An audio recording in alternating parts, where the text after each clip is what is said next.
உடற்பருமனை குறைக்க, தோல் பிரச்சனைகள், போதைப் பொருள் பழக்கத்தை அகற்ற Sanjeevani herbal. No side effects, 100% natural. 1971 India Pakistan போரின் போது நடைபெற்ற ஒரு வரலாற்று சம்பவம் மிகவும் விறுவிறுப்பானது. 1971 கடற்படை மோதல். 1971 டிசம்பரில் இந்தியாவுக்கும் பாகிஸ்தானுக்கும் இடையே போர் உச்சகட்டத்தில் இருந்தபோது உலக வல்லரசுகள் நேரடியாக மோதிக்கொள்ளும் சூழல் உருவானது. இது வெறுமனே 2 நாடுகளுக்கு இடையிலான போர் மட்டுமல்ல, பனிப்போரினுடைய ஒரு முக்கியமான அங்கமாக மாறியது. பாகிஸ்தானின் தோல்வி உறுதியான நிலையில் இந்தியாவிற்கு அழுத்தம் கொடுக்க அமெரிக்கா தனது சக்தி வாய்ந்த டாஸ்க் போர்ஸ் 74 பிரிவை வங்காள விரிகுடாவுக்கு அனுப்பியது. இதில் உலகின் மிகப்பெரிய அணுசக்தி விமானம் தாங்கி கப்பலான USS என்டர்பிரைஸ் தலைமை தாங்கியது. இந்தியாவின் தரைப்படை முன்னேற்றத்தை தடுத்து மேற்கு மற்றும் கிழக்கு பாகிஸ்தானை பாதுகாத்தல், இந்திய கடற்படையின் முற்றுகையை உடைத்தல், தெற்காசியாவில் சோவியத் ஒன்றியத்தின் செல்வாக்கை முறியடித்தல். இந்த நிலையில் இந்த மிரட்டலை எதிர்கொள்ள இந்தியாவிடம் அப்போது சமமான கடற்படை வலிமை இருக்கவில்லை. இருப்பினும் புலனாய்வு தகவல்களின் அடிப்படையில் அன்றைய பிரதமர் இந்திரா காந்தி ஏற்கனவே ஆகஸ்ட் 1971 சோவியத் ஒன்றியத்துடன் அமைதி மற்றும் நட்பு மற்றும் ஒத்துழைப்பு ஒப்பந்தத்தில் கையெழுத்திட்டிருந்தார்.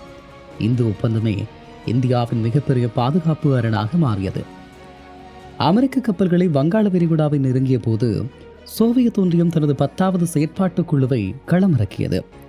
சோவியத் கப்பல்கள் அமெரிக்க கப்பல்களை தொடர்ச்சியாக கண்காணித்து வந்தன. சோவியத் ஒன்றியம் தனது அணுசக்தி ஏவுகணைகளை கொண்ட நீர்மூழ்கி கப்பல்களை மேலெழச் செய்தது. இது அமெரிக்க கடற்படைக்கு விடுக்கப்பட்ட ஒரு நேரடி எச்சரிக்கையாக மாறியது. அமெரிக்காவின் USS என்டர்பிரைஸை தகர்க்கும் வல்லமை கொண்ட ஏவுகணைகள் தயார் நிலையில் இருந்த சோவியத் ஒன்றியம் வெளிப்படையாக காட்டியது. 1971 டிசம்பர் 15-16 தேதிகளில் அமெரிக்க கடற்படை இந்திய கடலோரத்தை நெருங்க முயன்றபோது சோவியத் கப்பல்கள் அவர்களுக்கு தடையாக நின்றன. அமெரிக்க தளபதிகள் வாஷிங்டனுக்கு அனுப்பிய செய்தியில் சோவியத் கடற்படை எங்களை முற்றுகையிட்டுள்ளது, எங்களால் முன்னேற முடியாது என்று குறிப்பிட்டனர்.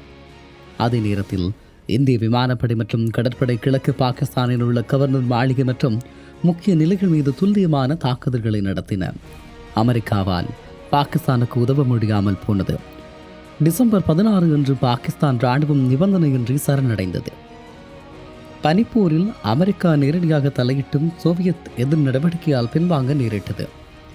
அதே நேரம் புவியியல் சார் அரசியல் மாற்றம், இது தெற்காசியாவில் இந்தியாவின் ஆதிக்கத்தை உறுதிப்படுத்தியது மற்றும் வங்காளதேசம் உருவாக வழிவகுத்தது. இந்த சம்பவம் இந்தியா மற்றும் ரஷ்யா இடையிலான நீண்டகால பாதுகாப்பு உறவுக்கு அடித்தளமிட்டது. இந்த நிகழ்வு வரும் இராணுவ வலிமையை விட சரியான நேரத்தில் எடுக்கப்படும் ராஜதந்திர முடிவுகளும் புலனாய்வு தகவல்களுமே போரின் முடிவை தீர்மானிக்கும் என்பதற்கு ஒரு சிறந்த உதாரணமாக இன்றும் இராணுவ கல்லூரிகளில் கற்பிக்கப்பட்டு வருகிறது. குறிப்பாக அன்றைய 1971 இந்திய பாகிஸ்தான் போரின் போது ஆசியாவின் வரைபடம் மட்டுமல்ல, உலக அரசியலின் போக்கும் மாறவிருந்தது.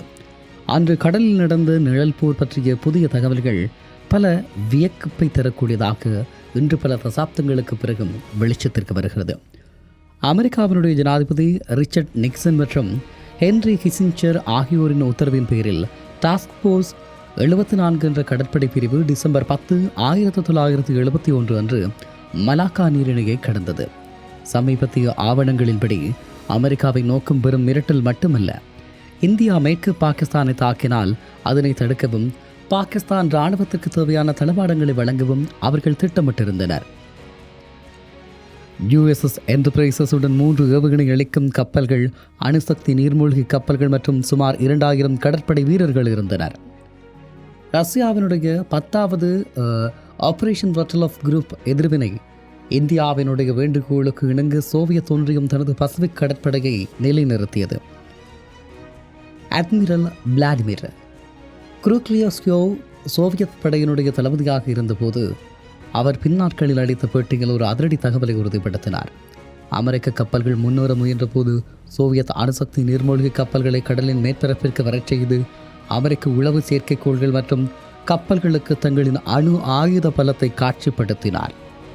கப்பல்கள் அமெரிக்க கப்பல்களுக்கும் இந்திய கடற்கரைக்கும் இடையில் ஒரு சுவர் போல நின்றன. அமெரிக்காவின் ஏவுகணை தாக்குதல் எல்லைக்குள் சோவியத் கப்பல்கள் தங்களை நிலைநிறுத்திக் கொண்டன. பெரும்பாலும் ஒரு தகவல் அதிகளவில் குறிப்பிடப்படுவதில்லை. பிரிட்டிஷ் கடற்படையின் HMS ஈகிள் விமானந்தாங்கி கப்பலும் அப்போது இந்திய பெருங்கடலில் நிலைநிறுத்தப்பட்டிருந்தது. இந்தியா ஒரே நேரத்தில் அமெரிக்கா மற்றும் பிரிட்டன் ஆகிய 2 பெரும் நாடுகளின் கடற்படைகளை எதிர்கொள்ள வேண்டிய நெருக்கடியில் இருந்தது. சோவியத் ஒன்றியத்தின் தலையீடு இல்லையெனில் இந்தியா இருமுனை தாக்குதல்களுக்கு உள்ளாகி இருக்கும். சமீபத்திய ஆய்வுகள் மற்றும் கசிந்த ரகசிய ஆவணங்கள் பின்வரும் உண்மைகளை உறுதிப்படுத்தின. டாஸ்க் போர்ஸ் 74 வங்காள விரிகுடாவிற்குள் முழுமையாக நுழைவதற்கு முன்பே பாகிஸ்தான் இராணுவம் சரணடைந்து விட்டது. அமெரிக்க கடற்படை தளபதிகள் வாஷிங்டனுக்கு அனுப்பிய ரகசிய செய்திகளில் சோவியத் கடற்படையை தாண்டி முன்னேறுவது உலகப் போருக்கு வழிவகுக்கும் என எச்சரித்திருந்தார்கள். இந்திய உளவு அமைப்பான ரோ அமெரிக்க கப்பல்களின் நகர்வுகளை நிமிடத்துக்கு நிமிடம் கண்காணித்து சோவியத் மற்றும் இந்திய கடற்படைக்கு தகவல்களை வழங்கிக் கொண்டிருந்தது. இந்த நிகழ்வு தெற்காசியாவில் சோவியத் ஒன்றியத்தை இந்தியாவின் மிக நெருக்கமான மற்றும் நம்பகமான நண்பராக மாற்றியது. அமெரிக்காவின் இந்த கான்வாட் டிப்ளோமசி, அதாவது போர்க்கப்பல் ராஜதந்திரம், தோல்வியடைந்தது. இறுதியில் இந்தியாவின் பிராந்திய ஆதிக்கத்தை உறுதிப்படுத்தியது. இந்த வரலாற்று நிகழ்வு நவீன கடற்படை போர்களில் அணுசக்தி நீர்மூழ்கி கப்பல்களின் உளவியல் ரீதியான முக்கியத்துவத்தை உலகிற்கு உணர்த்தியது என்று சொல்லலாம். 1971 போரினுடைய அந்த பதற்றமான நிமிடங்களை இராணுவ ரீதியான நுணுக்கங்களுடன் மிகவும் லாபகமாக பார்க்க முடிகிறது. குறிப்பாக 1971 இந்த நிகழ்வு ஒரு மூலோபாய நோக்கில் அணுகினால் இது வெறும் 2 நாடுகளுக்கு இடையிலான மோதல் அல்ல, ஒரு உலகளாவிய அதிகார போட்டி, ராஜதந்திர துணிச்சல் மற்றும் இராணுவ தடுப்பு ஆற்றல் ஆகியவற்றின் சங்கமமாகும். இதன் முக்கிய மூலோபாய அம்சங்கள் தடுப்பாற்றல் மற்றும் உளவியல் போர். அமெரிக்கா தனது USS என்டர்பிரைசஸ் கப்பலை அனுப்பியதன் மூலமாக அதன் நோக்கம் நேரடியாக போர் புரிவதல்ல, மாறாக போர்க்கப்பல் ராஜதந்திரம் மூலம் இந்தியாவை அச்சுறுத்தி பாகிஸ்தானுக்கு சாதகமாக போரை நிறுத்தி வைப்பதே அதனுடைய நோக்கமாகும். ஒரு நாட்டின் முடிவை மாற்றுவதற்கு ஆயுதங்களை பயன்படுத்தாமல் அந்த ஆயுதங்களின் இருப்பை மட்டும் காட்டி மிரட்டுவது. சோவியத் ஒன்றியம் தனது அணுசக்தி நீர்மூழ்கி கப்பல்களை கடலின் மேற்பரப்பில் காட்டியது ஆகும். அதாவது, நீங்கள் தாக்கினால் நாங்கள் உங்களை தாக்க தயாராக இருக்கிறோம் என்ற செய்தியை அமெரிக்காவுக்கு திட்டவட்டமாக உணர்த்தியது. அதிகார சமநிலை. 1971 தெற்காசியாவில் சீனா, அமெரிக்கா மற்றும் பாகிஸ்தான் ஆகிய 3 ஒரு கூட்டணியை போல செயற்பட்டன. இந்தியா தனிமைப்படுத்தப்படும் சூழல் நிலவியது. சோவியத் ஒன்றியத்துடன் இந்தியா மேற்கொண்ட பாதுகாப்பு ஒப்பந்தம் இந்த அதிகார சமநிலையை மாற்றியது. ஒரு பிராந்திய போர் உலகப் போராக மாறும் அபாயம் ஏற்பட்டதால் அமெரிக்கா தனது மூலோபாயத்தை தளர்த்த வேண்டிய கட்டாயத்திற்கு தள்ளப்பட்டது. இராணுவ மூலோபாயத்தில் நேரம் மிக முக்கியமானது. அமெரிக்க கப்பல்கள் வங்காள விரிகுடாவை வந்தடைவதற்குள் இந்திய படைகள் டாக்காவை சுற்றி வளைத்து பாகிஸ்தானை சரணடையச் செய்ய வேண்டும் என்பதில் உறுதியாக இருந்தன. அமெரிக்க தலையீடு நிகழும் முன்பே போரின் முடிவை தீர்மானித்ததால் இந்தியா தனது தரைப்படை மற்றும் விமானப்படையை மின்னல் வேகத்தில் இயக்கி அமெரிக்கா ஒரு முடிவெடுப்பதற்குள் போரை முடிவுக்கு கொண்டு வந்தது. ஒரு நாட்டின் மூலோபாய வலிமை அதன் சொந்த பலத்தில் மட்டுமல்ல, அதன் நெருக்கடி காலத்தில் உதவும் கூட்டாளிகளின் பலத்திலும் தங்கியுள்ளது. 1971 நிகழ்வு இந்தியாவுக்கு ஒரு முக்கியமான பாடத்தை கற்பித்தது. சர்வதேச அரசியலில் நிரந்தர நண்பர்களும் இல்லை, நிரந்தர எதிரிகளும் இல்லை, நிரந்தரமான நலன்கள் மட்டுமே ஒன்று. சோவியத் ஒன்றியத்தின் உதவி இந்தியாவின் தேசிய நலனை பாதுகாப்பதில் மிக முக்கியமான பங்காற்றியது.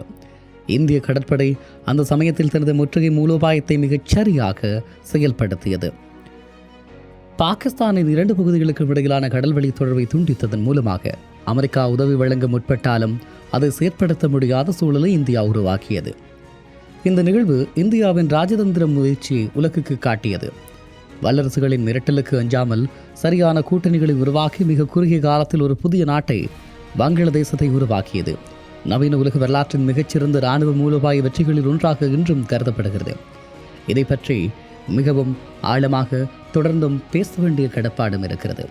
1971 போரின் போது வங்காள விரிகுடாவில் நிலவிய பதற்றம் ஆசியாவின் புவிசார் அரசியலில் ஒரு நிரந்தர மாற்றத்தை ஏற்படுத்தியது. அமெரிக்காவின் 7வது கடற்படை மிரட்டலை சோவியத் ஒன்றியத்தின் துணையோடு இந்தியா முறியடித்தது. சர்வதேச உறவுகளில் வலிமையான கூட்டணிகள் மற்றும் தெளிவான உளவு தகவல்கள் எவ்வளவு முக்கியம் என்பதை உலகுக்கு உணர்த்தியது என்றும் சொல்லலாம். வரலாற்றின் இந்த பக்கங்கள் இன்றும் இராணுவ மாணவர்களுக்கும் அரசியல் ஆய்வாளர்களுக்கும் ஒரு மிகச்சிறந்த பாடம். தொழில்நுட்பங்கள் மாறினாலும் தன்னம்பிக்கையும் தந்திரோபாயமுமே போர்க்களத்தில் வெற்றியை தீர்மானிக்கும் இறுதி ஆயுதங்கள் என்பதை இந்த சம்பவம் தெளிவாக உணர்த்தி நின்றது. உடற்பருமனை குறைக்க, தோல் பிரச்சனைகள், போதைப் பொருள் பழக்கத்தை அகற்ற Sanjeevani herbal. No side effects, 100% natural.